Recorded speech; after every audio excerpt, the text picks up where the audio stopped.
नमस्कार दोस्तों, मैं हूं दीपक सिंह, दैनिक सर समाचार से। जम्मू कश्मीर में गन लाइसेंस बनाने पर कोई रोक नहीं है और ना ही अगर आपको रिन्यू करवाना है तो किसी तरह की कोई परेशानी जो है वो आपको आ सकती है, क्योंकि रिन्यूअल भी हो रहे हैं। ऐसा हम नहीं बल्कि उपराज्यपाल मनोज सिन्हा की तरफ से बयान दिया गया है, कहा गया है। और ये बात हमें याद आता है कि जब ढांगरी में 1 जनवरी को 2023 की पहली ही तारीख को जब ढांगरी में आतंकी हमला हुआ था, उस दौरान भी ये कहा गया था कि लाइसेंसों के ऊपर नए लाइसेंस बनाने पर कोई बैन नहीं है, कोई रिस्ट्रिक्शन नहीं है। और अब लाइसेंस जो बन रहे हैं और बनेंगे, लेकिन ग्राउंड रियलिटी इसके बिल्कुल विपरीत है। जहां भी हमने लोगों से बात की, उन लोगों का यही कहना है कि हमारे लाइसेंस जो है हमने रिन्यूअल के लिए दिए हुए हैं, वो रिन्यू नहीं हो रहे हैं। बहुत मुश्किल से अगर हो भी रहे हैं, इक्का दुक्का तो बहुत मुश्किल है, और नए लाइसेंस तो बन नहीं रहे हैं। इसके अलावा हमने जब गन शॉप वालों से बात की तो उनका अलग से ही रोना है। वो कहते हैं कि हमारे शॉप के भी लाइसेंस रिन्यू नहीं हो रहे हैं। जब हमने गन फैक्ट्री वालों से बात की तो उनका भी यही कहना है कि हमारी फैक्ट्रियों के भी रिन्यूअल नहीं हो रहे हैं और 2018 से ही वो परेशान है। पहले काफ़ी रेवेन्यू इससे जनरेट होता था, लेकिन 2018 के बाद उन लोगों के ऐसे मांदे पड़ गए हैं कि वो किसी को बताने लायक नहीं है कि उनके साथ क्या बीत रही है। लेकिन ये समस्या जो है ग्राउंड लेवल पर क्यों आ रही है। लेकिन मैं पहले आपको उपराज्यपाल मनोज सिन्हा साहब का बयान जो है वो बता दूं कि उन्होंने क्या कहा है। उन्होंने कहा कि जम्मू कश्मीर के हथियारों के लाइसेंस बनाने तथा लाइसेंसों के नवीनीकरण के ऊपर किसी प्रकार की भी कोई रोक नहीं है। प्रदेश में नए लाइसेंस बन रहे हैं और उन नवीनीकरण भी हो रहा है। पहले लाइसेंस बनाने में गड़बड़ी के कारण इस पर रोक लगाई गई थी और अब वो गड़बड़ियां जो है वो खत्म हो गई हैं। तो अब नए लाइसेंस बन भी रहे हैं और वो उनका नवीनीकरण भी हो रहा है, रिन्यू भी हो रहे हैं। तो किसी तरह की उपराज्यपाल साहब के तरफ से तो ये कहा जा रहा है कि किसी तरह की परेशानी नहीं है, लेकिन हम आपको बताएं कि ग्राउंड रियलिटी इसके बिल्कुल भिन्न है। हमारे सहयोगी पत्रकार हैं, उनसे हम बात करेंगे। लेकिन इसके अलावा हम आपको बताएं कि समस्या क्या है। ऑनलाइन लोग जो हैं वो गन लाइसेंस के लिए ऑनलाइन अप्लाई कर रहे हैं और 1-2 लोग नहीं बल्कि हजारों की तादाद में लोग अप्लाई कर रहे हैं। लेकिन हमें लगता है कि गवर्नमेंट को भी, उपराज्यपाल मनोज सिन्हा साहब को भी आंकड़े निकलवाने चाहिए कि कितने गन लाइसेंस जो हैं वो 2018 के बाद बने हैं, या पिछले साल से कितने बने हैं, या इस साल कितने बने हैं, ये कितने लाइसेंस दिए गए हैं।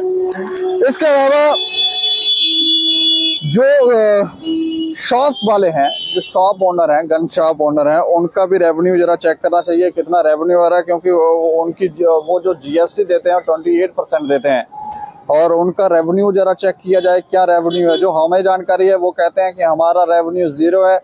सुबह दुकानें खोलते हैं, जो हमारे हथियार है उनको तेल वेल लगाते हैं और फिर बंद करके चले जाते हैं और उम्मीद करते हैं कि शायद कोई हथियार हमारा बिकेगा, लेकिन हथियार बिक नहीं रहे हैं।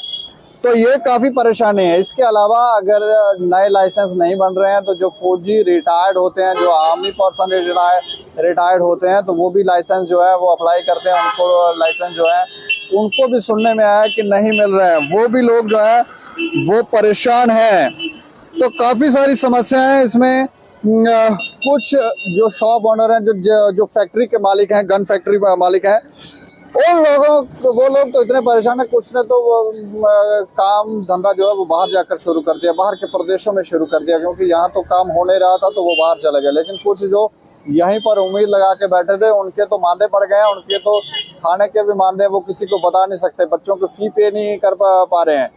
और पहले कितना पैसा कमाते थे, लेकिन अब किसी को बता भी नहीं सकते कि हमारे पास तो पैसा आ ही नहीं रहा है। और ये समस्या 2018 के बाद से शुरू हुई, जब CBI की तरफ से जांच शुरू की गई और फेक लाइसेंस का मामला था। तो ये सारे लोग जो हैं वो परेशान हैं, लाइसेंस ने बन नहीं रहे हैं। लेकिन इस पर ज़्यादा जानकारी के लिए, क्योंकि मामला ढांगरी का था, वहाँ पर बयान दिया गया था, तो हमारे साथ बालकृष्ण जी हैं, हमारे सहयोगी पत्रकार बालकृष्ण जी। जी जी दीपक जी। अच्छा, मैं जानना चाह रहा हूँ कि उपराज्यपाल मनोज सिन्हा साहब की तरफ से कहा गया है कि अब गन लाइसेंसों के ऊपर किसी तरह की कोई रिस्ट्रिक्शन नहीं है, नए गन लाइसेंस बन भी रहे हैं और रिन्यू भी हो रहे हैं। तो थोड़ी जानकारी दें कि जब डांगरी में आतंकी हमला हुआ था उस दौरान भी इस तरह की बात जो है वो सामने आई थी, इस तरह का बयान दिया गया था, लेकिन ग्राउंड रियलिटी है क्या? जी दीपक जी, ग्राउंड रियलिटी दीपक जी से बिल्कुल विभिन्न है, क्योंकि वाकई जब डांगरी में इंसिडेंट हुआ था तो लोगों के पास गन्ने नहीं थी, बहुत कम लोगों के पास जो पीडीसी की गन्ने हैं वो थी इनके पास। उस टाइम डांगरी के अंदर 40 से 50 गन्ने जो है वो दी गई थी, लेकिन लोगों की मांग थी कि जो दूर दराज के गाँव है सब जगह गन्ने दी जाए। पर उस टाइम एलजी मनोज सिन्हा जी ने कहा था कि जो प्राइवेट लाइसेंस है वो दोबारा से खोल दिए गए हैं, लोग प्राइवेट लाइसेंस ले सकते हैं जी। लेकिन ग्राउंड जीरो पर बिल्कुल ये स्थिति विभिन्न है, वहां पर किसी भी आदमी को कोई भी गन लाइसेंस नहीं दिया गया। उस टाइम लोगों ने हजारों की तादाद में अपनी फाइलें जमा कराई, जमा कराने के बाद दफ्तर के धक्के खाते रहे, लेकिन आज तक किसी भी बंदे को एक भी लाइसेंस राजौरी पुंछ के अंदर तो नहीं दिया गया। बाकी स्टेट की मैं बात नहीं करूंगा, लेकिन राजौरी पुंछ के अंदर एक सिंगल आदमी को भी गन लाइसेंस नहीं दिया गया। दीपक जी, राजौरी पुंछ आपको भी पता है कि पिछले 1-2 साल से द्वारा वहां मिलिटेंसी जो है वो अपने पांव पसार रही है, लेकिन सरकार ऑर्डर निकालती है, बट ग्राउंड जीरो पे टोटली विभिन्न स्थिति है। आज भी लोग वहां पर दर दर पढ़ते हैं, दफ्तर में आते हैं, जिन लोगों के लाइसेंस बने हुए हैं वो भी लाइसेंस रिन्यू नहीं हो रहे हैं। लोग पहले जमा कराते हैं, फीस जमा कराते हैं, उसके बाद जो पुलिस का कैरेक्टर सर्टिफिकेट है वो भी साथ लगाया जाता है, लेकिन फिर भी 1-1 साल 1.5 साल हो गया लोगों को, उन्हें सिर्फ दफ्तरों के धक्के ही खाने पड़ते हैं। उन्हें कहा जाता है कि अब आपकी CID वेरिफिकेशन चल रही है, आपकी फाइल जम्मू में है, आपकी फाइल श्रीनगर में है, लेकिन टोटली वहां पर काम नहीं हो रहा है। लोगों ने बड़ी बार हमसे भी अप्रोच करी, मतलब CID वेरिफिकेशन हो रही है? नहीं, किसी एक की तो हुई होगी। बहुत कम अगर कोई 100 में से 1 या 2 आदमी की CID वेरिफिकेशन जिसकी अच्छी बैग है वो कहीं करा देता है। मतलब उन लोगों की हम ये मान सकते हैं कि उन लोगों की हुई होगी जो पावरफुल लोग हैं या ब्यूरोक्रेसी में है, उन लोगों की हुई होगी। बिल्कुल दीपक जी, बिल्कुल बिल्कुल। जो आम आदमी है, जिस तरह कुछ लोगों के पास जो दूर दराज के गाँव के लोग के पुराने लाइसेंस थे उनकी तो बिल्कुल भी नहीं हो रही है।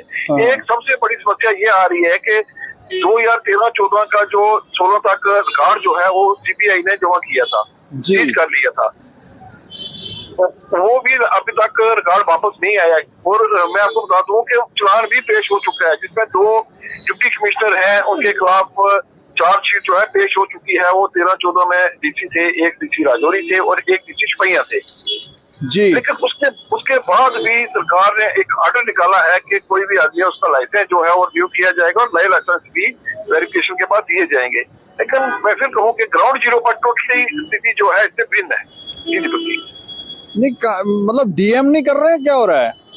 DM बिल्कुल नहीं कर रहे हैं, क्योंकि DM के पास तो कोई आदमी जा ही नहीं सकता है। उनके जो क्लर्क हैं, क्लर्क के पास भी जाएंगे तो फाइल जमा कराएंगे, आपने लाइसेंस रिन्यू कराना है, फाइल कंप्लीट है, किसी को रसीद तक भी नहीं दी जाती है। एक ही कहा जाता है कि आप फाइल छोड़ दो, हम आपका रिकॉर्ड चेक करेंगे। लेकिन दीपक जी, एक चीज में और भी हम भी इस चीज से परेशान हैं कि लोगों के जो लाइसेंस बनते हैं वो ऑनलाइन लाइसेंस होते हैं जी, डाटा उनका पूरा कंप्यूटर में होता है, लेकिन जब आप किसी क्लर्क के पास जाते हो वो साहब कहता है फाइल छोड़ के चले जाओ, आप 20 दिन के बाद आना, 25 दिन के बाद आना, हम चेक करेंगे, आपके रजिस्टर चेक करेंगे। हमें ये चीज समझ में पड़ी है कि अगर मैं आपसे एक सवाल आपसे पूछना चाह रहा हूँ कि ये क्या मतलब है, ये उपराज्यपाल मनोज सिन्हा साहब की बात नहीं मान रहे हैं नीचे के अधिकारी, या क्या समस्या है? बिल्कुल हमें ऐसा ही लग रहा है कि बिल्कुल उस ऑर्डर को ये नहीं मानते हैं। लोगों को सिर्फ बुलाया जाता है, उन्हें साफ साफ ये कह दिया जाता है कि आप छोड़ जाओ फाइल, हम आपका रिकॉर्ड चेक करेंगे। बहुत से लोगों को इसी तरह साल हो जाता है, उनका रिकॉर्ड तक ये नहीं ढूंढते हैं, ना ही दिखाते हैं। जबकि इनका जब लाइसेंस बना उसमें लाइसेंस नंबर डाला होता है और ऑनलाइन हुआ होता है। ऑनलाइन कभी भी आप कंप्यूटर में बैठोगे तो 1 मिनट में वो उसका डाटा आ जाता है जी। लेकिन वो उस ऑनलाइन को भी नहीं मानते हैं, कहते नहीं ये हम नहीं मानेंगे जब तक आपके रजिस्टर नहीं आएंगे, आपका रिकॉर्ड ढूंढेंगे, आपका फॉर्म ढूंढेंगे। अब जिस बंदे ने लाइसेंस बनाया 2012-13 में फॉर्म जमा कराया है, तो कहाँ उसको फॉर्म को ढूंढेगा, उसकी बेचारे की क्या कसूर है? उसने पैसे खर्च किए, उसने पेपर लिए हुए हैं, लेकिन आज भी वो बेचारा दर दर भटक रहा है। तो मतलब लोग परेशान ही हैं। जी बिल्कुल दीपक जी, लोग बड़े परेशान हैं। लोगों की बड़ी डिमांड है कि कम से कम हमने अगर इतने पैसे खर्च किए, हमारे पास लाइसेंस है, हमारे पास गन्स हैं, और हमारे लाइसेंस रिन्यू तक क्यों नहीं किए जाए। नए बनाना तो भूल जाओ, लेकिन जो रिन्यू भी नहीं हो रहे हैं। हाँ, चलिए, शुक्रिया हमें जानकारी देने के लिए। तो ये देखें, ग्राउंड रियलिटी जो है बिल्कुल भिन्न है। हमें लगता है कि उप राज्यपाल साहब को थोड़ा ध्यान देना पड़ेगा कि ये लोग जो हैं वो नीचे जो है वो ऑफिसर क्यों काम नहीं कर रहे हैं, उसकी वजह क्या है, कारण क्या है। कोई खास कारण है जिसकी वजह से ये लोग काम नहीं कर रहे हैं, या फिर कोई, क्योंकि इससे जो लोग तो पहले बिजनेस इससे कर रहे हैं, जिनका बिजनेस था वो तो पूरी तरह से टूट गए हैं। वो कहते हैं कि एक बार इसे वापस से शुरू करवाया जाए, क्योंकि हम लोग बहुत मुसीबत में हैं। अगर ये इसी तरह से चलता रहा तो फिर हमारा आने वाला समय जो है वो कितना भयानक हो सकता है, उसके लिए वो कल्पना करके ही डर जाते हैं। तो इसलिए हमें लगता है कि इस पर ध्यान देना चाहिए। और जैसे कुछ और भी पॉइंट वो कह रहे थे कि परचेजिंग पीरियड जो है वो भी थोड़ा सा बढ़ाया जाए, क्योंकि इसका टाइम पीरियड शायद 3 महीने रखा होता है। जो जानकारी हमें दी गई है कि 3 महीने टाइम रखा होता है। आप लाइसेंस जो है वो, जब आपको लाइसेंस मिलता है तो उसके 3 महीने के अंदर आपको हथियार खरीदना होता है। लेकिन अगर कोई परेशानी आपको आ गई और आप नहीं खरीद पाए तो फिर वो मुश्किल में पड़ जाते हैं और फिर उनको अप्रूवल मिलता नहीं है, फिर वो गन जो है, वो हथियार जो है वो खरीद नहीं पाते हैं। तो ऐसे में कुछ लोग ये कह रहे हैं, कई बार लोगों की ये भी दिक्कत समझनी चाहिए कि वो कोई उनको फाइनेंशियल प्रॉब्लम आ गई या कोई प्रॉब्लम आ गई जिसके कारण वो हथियार खरीद नहीं पाए। तो ये परचेजिंग पीरियड जो है ये भी थोड़ा सा बढ़ाना चाहिए। ये सारे लोग जो है वो परेशान हैं और इससे सारा बिजनेस जो है वो भी चरमराया हुआ है। लोग भी परेशान हैं, गन्ने मिल नहीं रहे हैं, लाइसेंस मिल नहीं रहे हैं, गन्ने मिल नहीं रहे हैं। अगर आप दुकानों पे जाओगे तो उनसे पूछोगे क्या हाल है, तो वो तो बड़ी मुश्किल से है। वो कह रहे हैं कि हमारा तो जीवन यापन ही मुश्किल होगा। हमें लगता है कि इसके ऊपर उपराज्यपाल मनोज सिन्हा साहब को ध्यान देना पड़ेगा कि नीचे ग्राउंड रियलिटी क्या है, कितना रेवेन्यू 2018 के बाद आया है, कितने लाइसेंस नहीं बने हैं, पूरी डिटेल मंगवानी चाहिए। और क्यों नहीं बनाए जा रहे हैं, क्यों CID वेरिफिकेशन नहीं हो रहे हैं, क्या प्रॉब्लम है, ये सारी हमें लगता है कि जांच होने के बाद इसको अप्रूव करना चाहिए, ताकि लोगों को परेशानियां जो फेस कर रहे हैं वो फेस ना करें। इस खबर के ऊपर आप प्रतिक्रिया भी रखें और देखते रहें दैनिक चर्चा समाचार। मुझे और मेरे सहयोगी राजीव गुप्ता को दें इजाजत। नमस्कार।